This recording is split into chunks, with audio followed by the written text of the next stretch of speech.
Aquarius, my air babies, positive vibes, motivation, inspiration, elevation, love, light, positive energy, goodwill, peace and healing, abundance and prosperity all your way. Please like, share, comment, and subscribe if this page been a blessing to you. Check out my link tree. The link is in the bio. I do have some special treats there for you. Your word of the day is self-love. How can you expect anyone to understand how to love you, how to respect you, if you do not love yourself and respect yourself to the extent that you're asking or expecting the outside world to? Love yourself, respect yourself, fill up your cup, make sure that you are your biggest cheerleader. Look into the mirror with affirmations are, you are beautiful. You are strong. You bend, but you do not break. You're upright. You succeed. You are a manifestation of light. You are a light worker. You are successful. These are the things. You are beautiful. These are the things you must recite to yourself.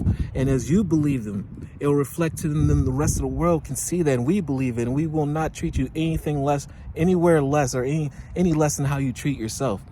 But you are the source, and you are the actually bar and the standard on how people react to you. I attend to my own needs by listening to my heart. My inner essence lets me know what is good for me.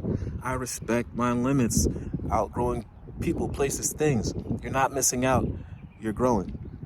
I answer the requests of my body and soul, thus I learn to love myself. Love one another, be kind to one another, love yourself. I love you too.